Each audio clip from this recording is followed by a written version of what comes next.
On this podcast, I'm going to answer some of your questions which you have sent in to Boxing Science Nutrition on Instagram. So hopefully some of these questions, which do come up quite frequently, I'm going to answer in more detail for you. So the first question was, what is the best thing to do post-fight nutritionally? We do know that in the combat sporting world of nutrition that there is a concept called reverse dieting. Basically, this has come from the bodybuilding population. And what it means is once we have dieted down to our making weight, then we have a fight, we almost go back up at a similar fashion as we came down. So go up step by step by step. In theory, this is a good concept. Could help restore metabolism and also reduce the fat mass overshooting, which is quite common when you do diet quite heavily for long periods. However, I don't recommend reverse dieting for many athletes. The reason for this is there can be many factors which can affect an athlete's mindset in terms of reverse dieting after a fight. If they have lost, they are likely to have low motivation to eat well and almost still stick to a certain diet. On the other hand, we've got athletes who may have had a really big win and they are wanting to celebrate and go out and probably see and socialise friends and family what they've had to sacrifice for many weeks to make weight. So in the first few days after a fight, I haven't got an issue with some athletes basically eating what they want. But it gets to a point when we need to educate them to say that literally going for weeks of eating what they want with low exercise is going to be detrimental for their health and their making weight in subsequent camps. So this is where we have a guide for our athletes where we say 1 to 3 days post-fight, basically eat what you want, enjoy some time off. Coming towards the end of the week, after you've fought, we do want our athletes to take part in some exercise. Now this doesn't have to be hard exercise, what they've been doing, but we want them to move to get some kind of active recovery in there. This is going to help them in terms to move more, to reduce that energy intake and that calorie surplus, which is going to make them gain fat at a higher rate. Then after that first week, this is where we will kind of touch base with our athletes, where we want them to just establish some healthy eating habits. Now, this doesn't have to be a diet as such. They can still include some foods which they enjoy, but we want them to get into a regular routine of having breakfast, lunch and dinner containing some proteins, also some vegetables and some carbohydrates. And then if they are wanting kind of a nice treat meal, they're doing this at the right times. Now they are back training more frequently. So this is going to be much better for them in terms of increasing their energy intake to where we want it to be, but also enjoy food. We want all our athletes to have healthy relationships with food. What we don't want is we don't want them to diet really low, where they're hating dieting, and they're getting into a really bad mindset where once they've had the fight, they're not thinking about healthy eating habits, and they're going overboard with poor nutrition habits, including eating a lot of junk food and a lot of refined food, which they've been craving. What I would also say is if you are having high cravings of food after a fight and you are basically struggling to get full, so by this we mean that you're having a really big appetite and you're eating really a lot of junk food, it's likely that your previous diet to make weight was probably too low calories. Now this isn't a gripe at say some nutritionists or athletes because they will have had to have done that to make weight. But it's about actually reflecting on your past camp and actually seeing if I gave myself a lot longer time to make the weight, would I have been on higher calories, giving myself a higher amount of food, which therefore I'm not going to have to be eating a boring, bland, low calorie diet as such. So therefore your cravings after the fight are going to be much less. Also, we want our athletes to increase their energy intake by about 300 calories per day after the fight, and this is all the way through their kind of off-season camp. Some studies have been done by Mallinson in 2013 and colleagues, where they did a case study with some female athletes who were struggling with amenorrhea. So basically they was on very low energy intake. What they found was increasing energy intake just by 300 calories per day, restored menses after 3 weeks to 9 weeks. A good kind of energy intake value to try and hit for many athletes. So this could even just be done with an energy kind of snack, such as chocolate bar in with the diet, or it could be adding a nice meal in, or having an extra kind of portion size at breakfast, lunch or dinner. It could even be having a few drinks. This doesn't have to be, say, low calorie drinks. It could be enjoying some fruit juices, some smoothies, some milkshakes, etc. So getting some nice energy intake in through drinks rather than just food alone in that post-fight camp period. Lastly, on what you can do nutrition-wise post-fight, a study by Kirsty Elliott-Sale and colleagues in 2018, and what they had a look at the endocrine effects of low energy availability. These periods reduce resting metabolic rate, but they also decrease the leptin hormone. So leptin is a hormone which helps us feel full. The long-term dieting also decreases a hormone called ghrelin. Basically, this hormone makes us increase our appetite and make us more hungry and peckish. So because of this, where we're having a low metabolism and craving higher foods, after a fight, we want to try and curb this as quick as possible. So this is why in that post-fight period, I do want some of our athletes to enjoy some nice foods for the first few days after the fight.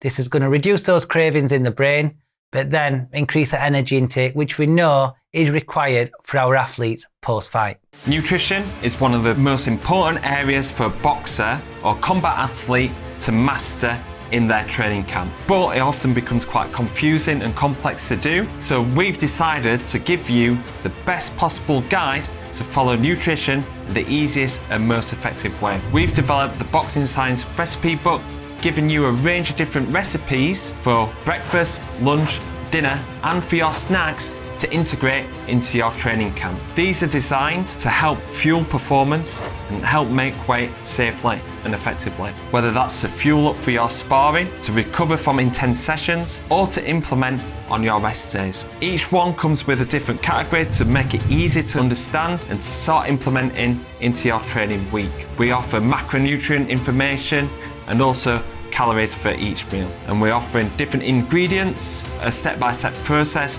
on how to cook each meal. This is the most comprehensive nutrition product on the boxing market today, and you can access over 60 recipes at just a click of a button. So go and visit boxingscience.co.uk for more information and to get instant access to the Boxing Science recipe book. Question 2 was, how long does it take for a calorie deficit to show change in terms of body fat? We know that having a calorie deficit of around 500 calories per day will be the equivalent of losing around 1 pound of body mass per week. Now, a lot of factors can change the scale weight, and this can be hydration, it can be fiber intake, and it can be carbohydrate intake. So many athletes who are sometimes pushing themselves that hard, when they come to us nutritionally, they may see their scale weight actually go up in the first few days. Now, this is completely normal, and it's important to reiterate this to everybody. The reason for this is we're probably going to give them a higher carbohydrate and fiber intake than they've probably been eating anyway, especially through a lot more fruit and vegetables. Then this is going to cause them to basically on the scale be heavier in subsequent days. Now, I always say, especially with a lot of the athletes who do make weight quite hard and they are really starving themselves, to give it 2 weeks. So over 2 weeks, we will notice that the fiber intake and carbohydrate intake starts to level out over the 2 weeks, and then we should see that gradual scale weight change. If you have been eating poorly and you start a diet, you will notice that in the first week there is a sudden drop of weight. Now, this is likely due to eating a lot less carbohydrates than you've been consuming. So if you've been consuming a highly processed, refined diet before you start a diet, which many people do, you will see a big drop in weight. And this is a sign you're actually probably been eating rubbish. But after those first few days to a week, same again, this should start to plateau. If not, and it's still dropping quite rapidly, we know that you are probably under eating. So if this is you, who is suddenly dropping weight for 1-2 weeks when you're starting a diet, your calorie intake is probably too low. What we want is for this calorie deficit to show change in terms of body fat. We may have a few days in the first week where it does drop quite suddenly, and then it will slowly plateau out to steadily dropping. Now, this is what we want to see. We always reiterate to our athletes that we want to see a slow change in the scale weight. We tell our athletes to weigh themselves 2 to 3 times a week. So this could be Monday, Wednesday, Friday, or Tuesday, Thursday, and do this every week. And what we should see is we should see that scale weight in terms to slowly drop, mainly be by 0.2 to 0.3 kilograms each time, or around 0.5 kilograms each week. Now, this is where we want most of our athletes to diet to, around 0.5 to a maximum of 1 kilogram per week. We want this because we know this slow rate of change is going to be better for them retaining muscle mass as they're dieting. And also it's probably going to give them enough energy to get good training quality and have enough energy on board to reduce illness risk. How to reduce GI distress after a weigh-in. Now, many factors can cause an increased risk in GI distress. Now, this could be stomach cramping, it could be bloating, it could be loose stools in such as diarrhea. Now, many factors which can affect this is number one, making weight. On fight week, we do get many of our athletes to consume a low fiber diet. When they are consuming a low fiber diet, as well as having a lower kind of fluid intake in, say, the day previous, this is going to be basically cause the stomach to almost have nothing in it. So in terms of our digestive system, it's going to be dry and it's going to have no previous food to help that digestion. So then, because it's going to be dry and we're not going to have much food in, what will happen is if, say, we eat a high carbohydrate or high fiber meal straight away, it's going to have a really slow gastric time. So basically what's going to happen, it's going to stay in that stomach for as long as possible because it hasn't got any water in there to help that lubrication of that digestive system. And also it's got no previous kind of food intake to help those intestines to start working properly. In terms of research, the supplement which has been shown to reduce GI distress is glutamine. Now, glutamine is an amino acid and it has been shown to improve gut permeability. Now, gut permeability reduces with exercise in the heat. So this has been done in participants in ultramarathons or doing a running session in a heated environment. Now, this heat stress reduces gut permeability, so actually has an increased risk of GI distress, such as loose stools and cramping. A study by Pugh et al. In 2017, they gave participants a dose of glutamine from 0.25 grams per kilogram to 0.9 grams per kilogram. And what they found is this reduced GI symptoms in participants compared to a control group who didn't use glutamine. Therefore, if you are a combat sport athlete who does struggle with GI distress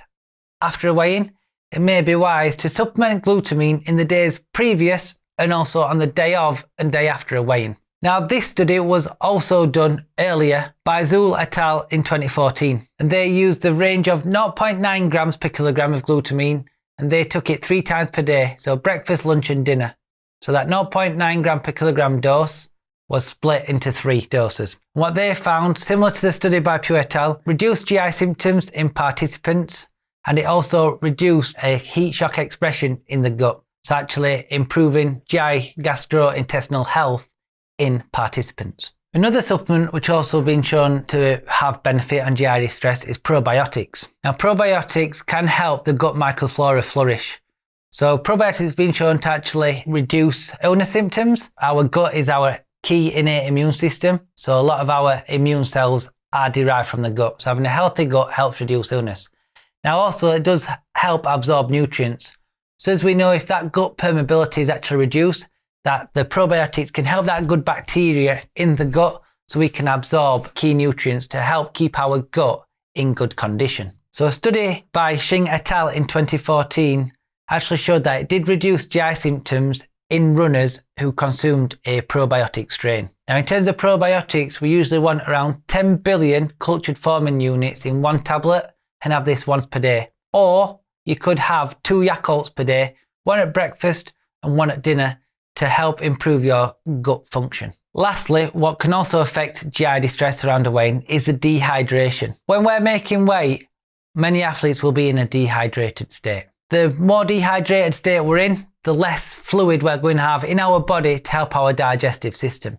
So it gets to a point as when people are pushing their bodies so hard in terms of dehydration that their gastrointestinal tract, so even their esophagus, can become really dry. And this as well, in terms of in our stomach and our intestines, can also slow gastric emptying. So basically, once we are really dehydrated, we really need to restore that fluid back into our body, into our digestive health, help us absorb nutrients and food. The bigger weight cut you're doing, or the more dehydration's occurring, what we advise is the longer time you need to rehydrate and the less food you can have in the hours post weigh-in. A study by Ray et al. In 1990, what they did is they got participants to dehydrate to 4%, which to us in terms of in the boxing world is probably 1 or 2% more than we want most of our athletes to do a weight cut to make weight. And what they found was having a 7% carbohydrate drink after this exercise when they were 4% dehydrated had a higher risk of GI distress compared to doing it euhydrated. So in terms of some participants who didn't do the 4% dehydration protocol. The reason for this is because of the lack of fluid in their stomach, it slowed that gastric emptying. That fluid back towards our cells in terms of extracellular and intracellular, it stayed in the gut for a lot longer. So then it's going to cause a lot of GI distress because it's not getting transported to the areas where we want it to be. So what we always advise to all of our athletes is you want to rehydrate before you refuel after a weigh-in. And you want to do this with kind of a lower carbohydrate but still containing electrolytes drink. Do this to try and replace 150% of the body mass you've lost in the weight cut. Do it slowly, so you want to drink around 1 to 1.5 litres per hour. Once you restore this, then start thinking about carbohydrates in terms of liquids and also foods. So rehydrating appropriately after weighing is one of the key aspects to do after weighing to reduce GI distress. The next question was what to do nutrition-wise for illness and injury. Now in the previous podcast, I have gone through nutrition supplements as well as nutritional guidelines to help recover from illness and injury. So I'm not going to go through that on this podcast. What I'm going to go through is kind of what do we think causes this illness and injury. I'd say if you are an athlete who is regularly getting injured and also getting unwell, it's likely consuming a low energy intake. And this energy intake is probably a lot lower than your body requires for it to function healthily. So if you are one of these athletes who is getting unwell or getting injured frequently, my biggest piece of advice is we need to increase energy intake. Now I'd advise increasing it by 300 to 500 calories per day. If you are having issues with you not going to make weight and this calorie intake going to be too high, what I would say is this is likely going to help you recover from the illness or injury much quicker, rather than frequently getting ill in camp, which is going to cause missed training days, which then again is going to cause you to be further back in terms of making weight. A study in 2018 by Drew et al. Actually, they associated low energy availability with an increased risk of illness in the month prior. So if you are getting ill frequently,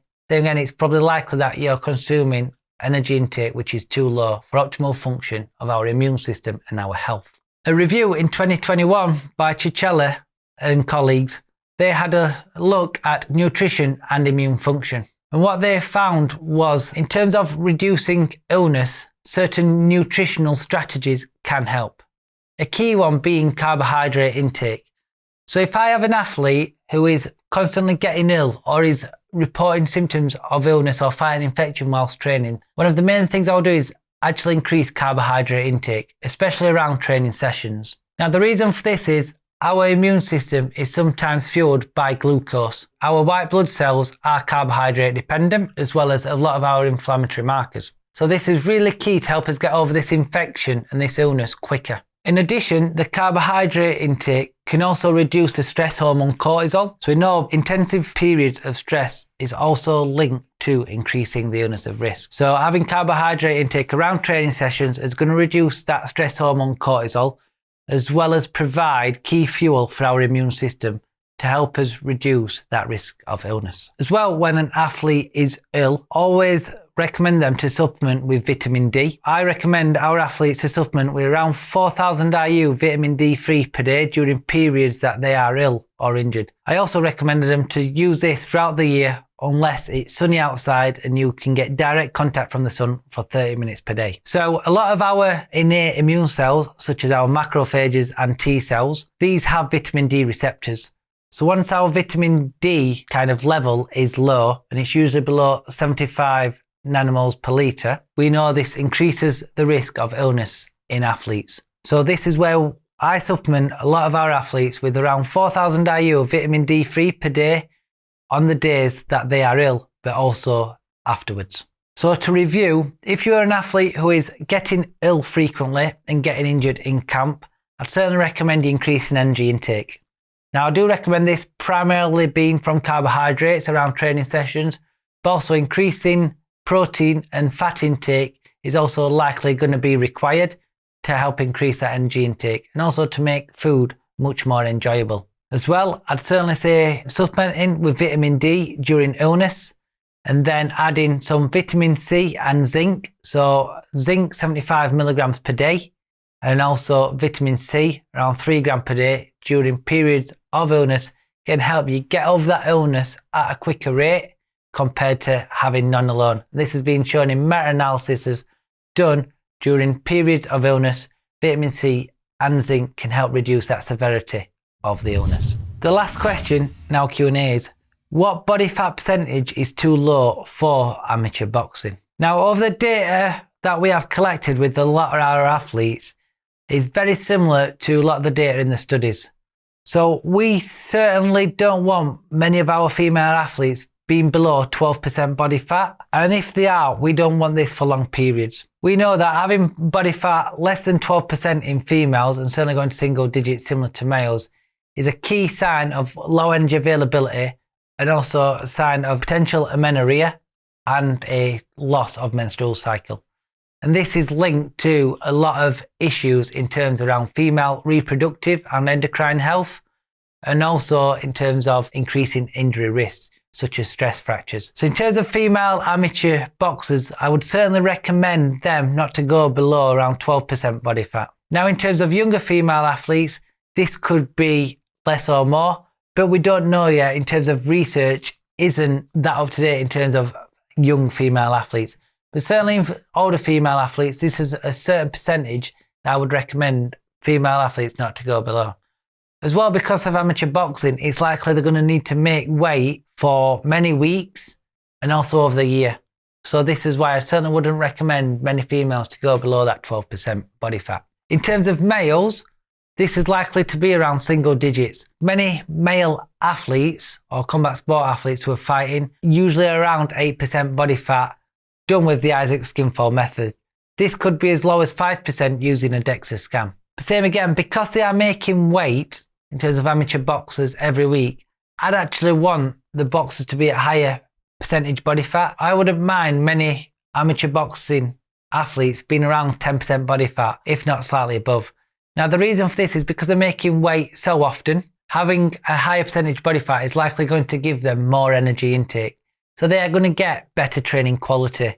And this is what many people fail to remember in amateur boxing, that if you are making weight frequently and you are reducing that training quality for making weight, it's likely that for you to get in the ring, you're not going to be as good as if you was training frequently of a higher intensity and a better quality. So many athletes that are doing amateur boxing, I'd certainly recommend in terms of body fat percentage, being around 10% in terms of males and certainly not below 12% in females. This is going to be really key to improve that training quality throughout an amateur boxing season. As I mentioned previously, in terms of young female boxers, in terms of body fat percentage, this is also very similar for young male boxers. So in terms of body fat percentage, I wouldn't be convinced of recommending a certain body fat percentage for young female and male boxers, especially in adolescence.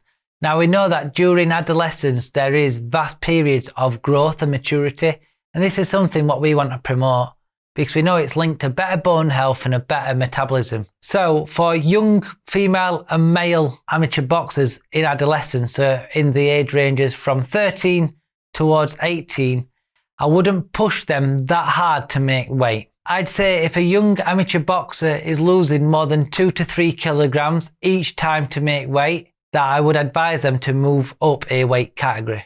Now, many boxing coaches may think that they are going to be undersized, but for long-term health, in terms of metabolism and bone health, is going to be much more beneficial. This is going to give them better training quality and be of a healthier metabolism for when they are growing older and potentially making weight as they get into the professional ranks. Thanks for watching and listening to this Nutrition Q&A podcast. If you have any further questions, please do not hesitate to send a direct message to boxingscience_nutrition on Instagram. If you are wanting to see any more nutrition Q&As on our podcast, then please subscribe to our Boxing Science channel on YouTube.